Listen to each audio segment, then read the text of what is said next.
میں जिस राज का इश्तिराक करने जा रहा हूं वो बताना आसान नहीं है। अब भी सिर्फ इसके बारे में सोचकर मेरे जिस्म में ठंडक आती है। ये किसी छोटी चीज के तौर पर शुरू हुआ जिसके बारे में मैंने सोचा कि मैं इस पर काबू पा सकता हूं, लेकिन एक लम्हे, एक गैर महफूज सेकंड ने सब कुछ बदल दिया। और जो कुछ मेरे सौतेले बेटे ने इस रात देखा वो अब भी मुझे परेशान करता है। शायद आप मेरा फैसला करेंगे, शायद आप समझ गए होंगे, लेकिन किसी भी तरह से एक बार जब आप इस कहानी को सुनेंगे आप उसे नहीं भूलेंगे। इस दिन घर में बहुत खामोशी थी। इस किस्म की खामोशी जो भारी महसूस होती है, आपके सीने से इस वक्त तक दबाती रहती है जब तक कि आप हर छोटी सी आवाज, आपकी सांस, छत के पंखे की आवाज, यहां तक कि दीवार पर घड़ी की टक टक से वाकिफ न हो। दोपहर का वक्त था और सूरज कमरे की खिड़की से निकल रहा था और लकड़ी के फर्श पर सुनहरी लकीरें छोड़ रही थी। मैं हाथ में शराब का ग्लास लिए किचन काउंटर पर खड़ा था, खास तौर पर कुछ भी नहीं देख रहा था। मेरा नाम लॉरा मिचेल है। मैं 36 साल का हूं और इस वक्त मुझे अपनी जिंदगी में एक भूत की तरह महसूस हुआ। 8 साल के मेरे शौहर माइकल के साथ मेरी शादी किसी नाकाबिले शिनाख्त चीज में मुरझा गई थी। हम दुश्मन नहीं थे, लेकिन अब शराकतदार भी नहीं रहे। हम एक ही घर में रहने वाले 2 अफराद थे जो कभी टकराए बगैर एक दूसरे के गिर्द चक्कर लगा रहे थे। माइकल हमेशा देर से काम करता था, हमेशा कारोबारी सफर पर, हमेशा कहीं और, यहां तक कि जब वो मेरे सामने था इसकी गैर मौजूदगी सिर्फ जिस्मानी नहीं थी। इसने मेरी तरफ देखना छोड़ दिया था, मेरे साथ हंसना छोड़ दिया था, मुझे देखना छोड़ दिया था। मुझे इस आदमी की कमी महसूस हुई जिसने एक बार मुझे अपनी पूरी दुनिया की तरह महसूस किया था। अब वो एक अजनबी था जिसने गैर हाजिरी से सर हिलाया जब मैं बोलता था। इसकी आंखें उसके फोन या उसके लैपटॉप पर चिपक जाती थीं। मैंने शराब का एक और घूंट लिया, कड़वे जायके ने मुझे गिरा दिया। मैंने खुद से कहा कि ये सिर्फ तन्हाई है, शायद शादी के बरसों बाद ये मामूल था, लेकिन गहराई में मैं बेहतर जानता था। मैंने सिर्फ तन्हा महसूस नहीं किया, मैंने पोशीदा महसूस किया। और फिर एथन था, माइकल का बेटा, उसकी पहली शादी से। मैं उससे उस वक्त मिला जब वो 16 साल का था। एक पुरसुकून लड़का जो पहले ही ज्यादातर मर्दों से ज्यादा तकलीफ से गुजर चुका था। इसकी मां कैंसर से चल बसी और एथन इस नुकसान को साए की तरह अपने साथ ले गया। अब 20 साल की उम्र में वो अपने वालिद से लंबा, इसकी आवाज गहरी और कंधे चौड़े हो चुके थे, लेकिन वो खामोशी, वो हिफाजत अभी बाकी थी। हाल ही में अगरचे मैंने भी कुछ और देखा, बारीक चीजें।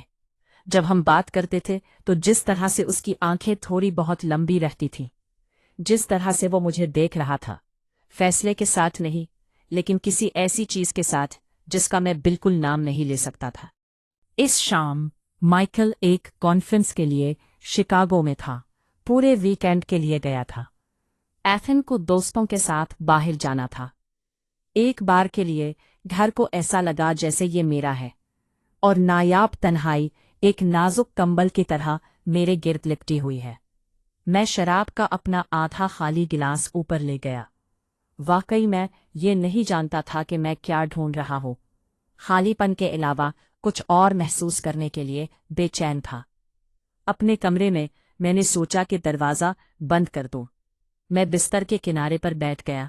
शाम की चमक मेरे आसपास की हर चीज को नरम कर रही थी। मेरी उंगलियां गैर हाजिर बीमारी से हरकत कर रही थी। मेरी जिल्द पर फिसलते हुए मेरे लिबास के हैम का सुराग लगा रही थी।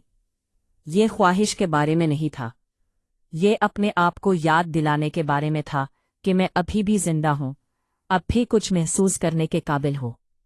मैंने अपने दिमाग को भटकने दिया। मैंने आंखों के एक जोड़े का तस्वुर किया जिसने मुझे देखा, हाथ जो ठहरे हुए, ऐसी मौजूदगी जो माइकल्स के हमेशा की तरह गायब नहीं हुई। एक लम्हे के लिए मैं इस खामोश अशद ज़रूरत में खो गया जब तक कि हवा ना चली गई। मैंने उसे देखने से पहले ही महसूस किया, जैसे कमरे ने ही सांस छोड़ी हो। और फिर मेरी आंखें खुल गई। एथन दरवाजे में खड़ा था। मेरी सांस मेरे गले में फंस गई। मेरा हाथ जम गया और 3 लामतन्हाई सेकंडों तक हम सिर्फ एक दूसरे को घूरते रहे। उसकी स्याह आंखें खौफजदा नहीं थीं, वो शर्मिंदा भी नहीं थे। वो मुस्तहकम, मेरे ऊपर बंद, कच्ची और गैर कही चीज से भरे हुए थे। शर्मिंदगी मेरे अंदर से जल गई, लेकिन ऐसा कुछ और किया, कुछ जिंदा, कुछ ऐसा जो मैंने बरसों में महसूस नहीं किया था। फिर एक लफ्ज के बगैर एथन मुड़ा और चला गया। उसके कदम नरम थे, जानबूझकर। कोई दरवाजा बंद नहीं, कोई गुस्सा नहीं, बस खामोशी। लेकिन वो जगह जो उसने पीछे छोड़ी थी, उसे चार्ज महसूस हुआ। हर चीज से कांप रहा था जो कि ना कही गई थी। इस रात में सो नहीं सका। जब भी मैंने आंखें बंद की, मैंने उस दरवाजे में उसका चेहरा देखा। उसका इजहार नफरत नहीं था, फैसला नहीं था, ये तजस्सुस था, शायद भूख भी। और जितना मैंने उसे दोबारा चलाया, मेरे सीने में दर्द इतना ही बढ़ता गया। अगली सुबह मैं एक अजनबी की तरह घर से गुजरा। मैंने कॉफी बनाई, मैंने किचन को साफ किया, लेकिन मेरे हाथ कांप गए। जब एथन आखिरकार नीचे आया तो उसने उसका जिक्र नहीं किया। वो काउंटर पर बैठा अपने फोन के जरिए स्क्रॉल कर रहा था। उसका इजहार पढ़ने के काबिल नहीं था, लेकिन मैंने महसूस किया पोशीदा धागा हमारे दरमियान मजबूती से खींचा हुआ था। मदद की जरूरत है? उसने धीमी आवाज में पूछा। मैंने भी जल्दी से सर हिलाया।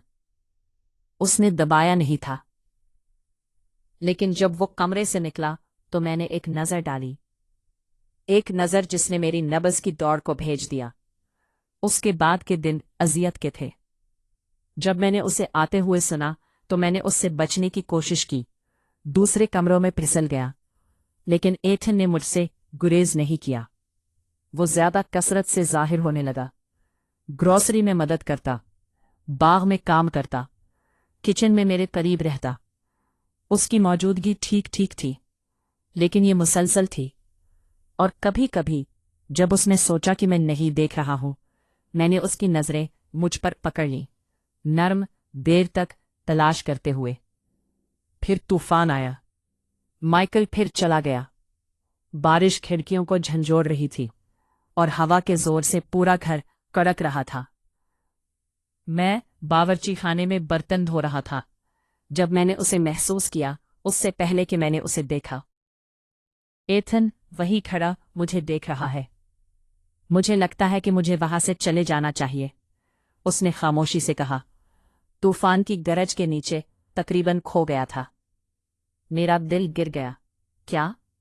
मैं यहां नहीं रह सकता, ये ठीक नहीं है। उसकी आवाज मजबूत थी, लेकिन उसकी आंखों ने उसे धोखा दिया। वो ठंडे नहीं थे, वो मुतजाद थे। मैं बगैर सोचे समझे करीब आ गया। मेरी आवाज लरज गई। प्लीज मत जाओ। हम 1 इंच के फासले पर खड़े थे। हमारे इर्द गिर्द तूफान बरपा था। मैं बमुश्किल उसके बाजू को ब्रश करते हुए उसके पास पहुंचा, और वो पीछे नहीं हटा। उसने मुझ में कदम रखा और अचानक हम एक दूसरे को थामे हुए थे। खानदान की तरह नहीं, दोस्तों की तरह नहीं, 2 लोगों की तरह जिसका वो नाम नहीं ले सकते। मेरा चेहरा उसके सीने से दबा हुआ, उसके दिल की धड़कन मेरे गाल के नीचे दौड़ रही थी। मुझे पीछे हटना चाहिए था, लेकिन मैंने ऐसा नहीं किया। और जब हमारी नजरें मिली तो वो लकीर तहलील हो गई जिसके गिर्द हम टप टप कर रहे थे। ये एक बौसा था, पहले नर्म, हिचकिचाहट, लेकिन ये एक बौसा से ज्यादा था। ये एक चिंगारी थी जिसने हर चीज को आग लगा दी जिसके बारे में मैंने सोचा कि मैं जानता हूं। जब ये खत्म हुआ तो हमने बात नहीं की। एथन बगैर कुछ कहे किचन से निकल गया। मैं वहां कांपता हुआ खड़ा था।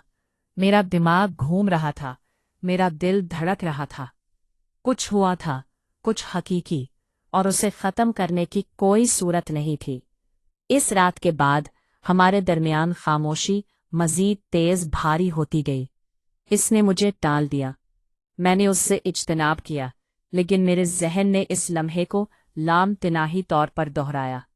माइकल के साथ रात के खाने पर मैंने मेज पर एथन की नजरें पकड़ी और मेरा पेट पलट गया। इसके हाथ के हर ब्रश ने मेरी सांसें अधूरी छोड़ दी।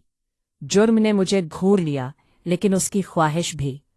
मैं इस औरत को नहीं पहचानता था जो मैं बन रहा था।